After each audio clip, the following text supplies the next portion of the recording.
The American Airlines plane slammed into the ground floor of the Pentagon. It was less than an hour after the World Trade Center attack. All 6 stories of the building on one side were destroyed, leaving a massive hole in the military headquarters of the world's superpower.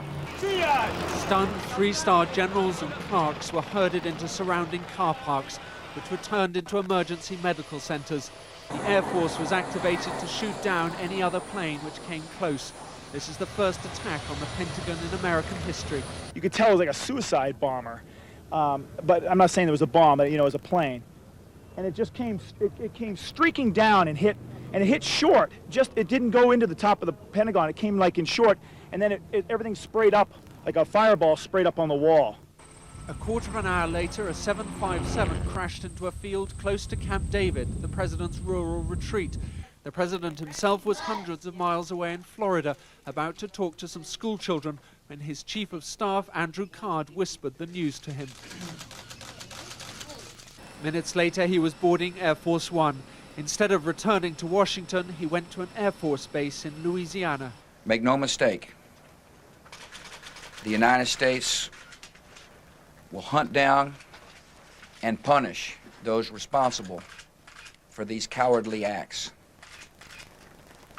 I've been in regular contact with the Vice President, Secretary of Defense, the National Security Team, and my cabinet. We have taken all appropriate security precautions to protect the American people. Washington itself has been virtually sealed off from the outside world. Every federal office has been closed, thousands of workers sent home. Even Congress has been evacuated and shut. It's another Pearl Harbor for this country. And I gathered my staff and we calmly held a prayer meeting, and then I told them to go home. Across the country, banks and schools have been ordered to close. Inner cities are deserted. Many parts of the country have declared states of emergency. There is no air traffic over America at present. All planes have been ordered to land at the nearest airport. Out of the blue, at 9:15 this morning, New York time, a hijacked airliner carrying dozens of passengers flew straight into the World Trade Center's North Tower with devastating effect. 18 minutes later, a second attack. Another hijacked jet struck the Trade Center's twin South Tower, exploding in a huge fireball. Next, it was the turn of Washington and the Pentagon, the nerve center of America's military. A third hijacked American airliner, again with dozens of passengers on board, deliberately flown into the side of the building. As panic spread on the streets, all civilian flights were grounded, New York Stock Exchange was suspended, and the White House was evacuated, along with thousands of personnel in other government buildings. Then, the unthinkable. The South Tower of the World Trade Center, the world's 4th tallest building, collapsed, followed minutes later by the center's second tower. The building, symbol of global trade and workplace for 50,000 people, reduced to rubble. No one knows how many have died. A fourth hijacked plane crashed later in Pennsylvania. 45 people were on board. There were no survivors. It should have been a perfect day. But just before 9 o'clock, the pure blue sky over Manhattan was filling with smoke. A hijacked American airliner had just smashed into the North Tower of the World Trade Center. No one quite knew what had happened. Surely this must have been a terrible accident. But what happened next showed these were no accidents. A second hijacked airliner, a Boeing 767 with 92 people on board, is flying straight for the other tower.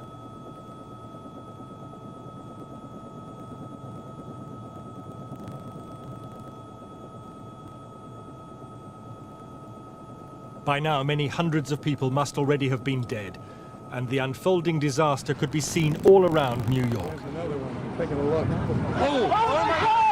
Oh, Jesus! Oh my God! My own eye. Just went. It must be a apartment. Oh my God! Another plane just went in. At that time, there would have been about 10,000 people in each tower of the World Trade Center, many thousands more in the Wall Street financial district all around. Those who could were running for their lives. What's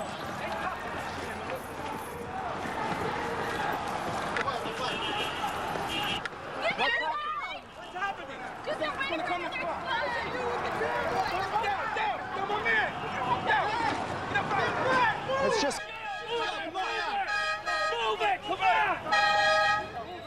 I was just standing here watching the World Trade Center after the first plane hit. I just saw a second plane come in from the south and hit the south tower halfway between the bottom and the top of the tower. It's got to be a terrorist attack. I can't tell you anything more than that. I saw the plane hit the building.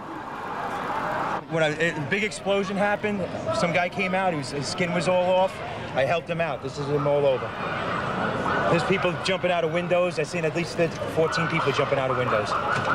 It's horrific. I can't believe this is happening. We heard a big bang, and then we saw smoke coming out, and everybody started running out, and we saw the plane on the other side of the building, and there was smoke everywhere, and people are jumping out the windows.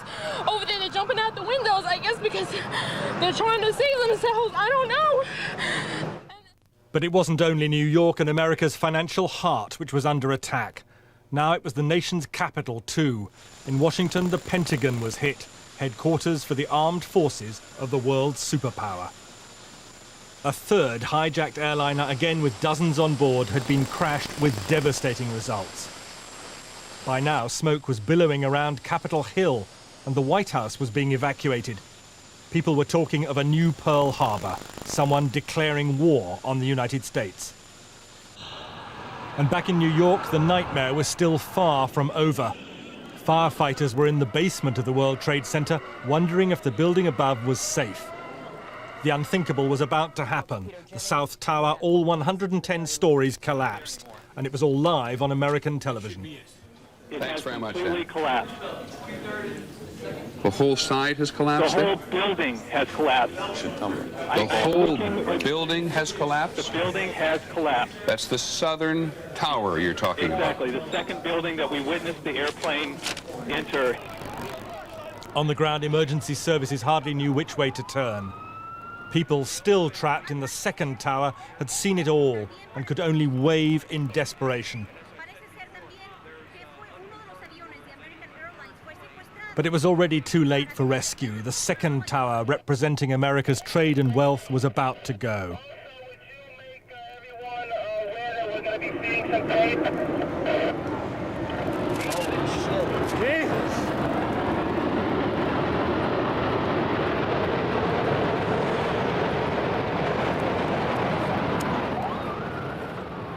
The Twin Towers, which took 7 years to build, had been utterly destroyed in a single morning. The Manhattan skyline and countless lives devastated.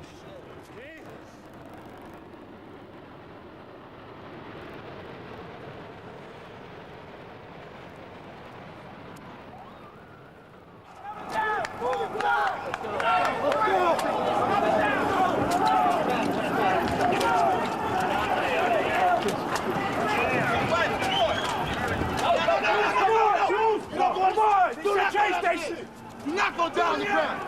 You will get trapped. You will get trapped. Don't go. Even the bloodied felt incredibly lucky on this terrible day. And firefighters could embrace each other for a few moments before facing many more hours of trauma. As New York struggled to cope, to adapt to the clogging dust, the fallout of so much tragedy, more news was coming in. A fourth was taken to secret locations. The president himself whisked to a nuclear bunker in Nebraska, shaken but pledging somehow to find those who masterminded this day of mayhem. The United States will hunt down and punish those responsible for these cowardly acts. Hours after the attacks, the United States, the whole world, is struggling to take it all in. There's really no more rescue the firemen can seriously attempt. It's now a question of salvage amid the wreckage, as others in New York try to establish how many men, women and children have been lost. A priest picks his way through the New York ruins. The World Trade Center has been reduced to the stumps of skyscrapers that once helped define one of the world's most vibrant cities, normally loud with life. An entire society feels itself violated by terror. James Robbins, BBC News. The Palestinian leader condemned the attacks. We are completely shocked, completely shocked. unbelievable. Investigators hunting the organisers will first consider these were airborne suicide missions on a scale not seen since the Second World War. I think it's almost impossible to believe that a hijacker could convince an American domestic airline pilot to commit suicide by flying into the World Trade Center. I have absolutely no doubt at all they had trained pilots. We know in the past that they've had pilots who have been perfectly capable of flying aircraft, and this can only be the only, I think, answer to this. American pilots would not do this, but Arab fundamentalists may well be prepared to. And it's this wealthy Arab fundamentalist that American officials are already naming as an immediate suspect, Osama bin Laden. He controls and finances Al-Qaeda, an umbrella network of Islamic militants, and he's vowed to destroy the United States. Bin Laden is accused of masterminding a string of attacks, including the US embassy bombings in East Africa 3 years ago, which killed more than 200 people. In retaliation, the Americans fired cruise missiles at training camps used by bin Laden in Afghanistan. They put a $5 million price on his head and led a worldwide crackdown on Al-Qaeda. Afghanistan's ruling Taliban, which continues to offer bin Laden sanctuary, insists he isn't capable of carrying out attacks like today's. But bin Laden is suspected of involvement in the last attack on the World Trade Center 8 years ago. 6 people died when a bomb exploded in an underground car park. His associate, Ramzi Youssef, was jailed for that, and for plotting to blow up a dozen American airliners over the Pacific, a plan which in some respects foreshadowed today's terror. While the possibility isn't being excluded, no one's suggesting that the devastation of such high-profile international targets like the Pentagon and the World Trade Center is domestic terrorism. The sophistication of today's attacks with highly trained perpetrators and their synchronization to occur within 2 hours point towards months, if not years, of preparation. Does all this mean then that a rogue state might be involved? Some experts are skeptical. Countries have realized that as governments, their involvement in terrorism has cost them more than it's gained them. And so there are very few countries left who are in the real terrorism business. Obviously, some governments fund groups that may conduct terrorist acts, but that's very different than actually providing government support for it. State condolences flood in, yet it seems highly unlikely, if not impossible, that the biggest and bloodiest terrorist operation ever could have been planned and prepared without a single government around the world even noticing. George Eakin,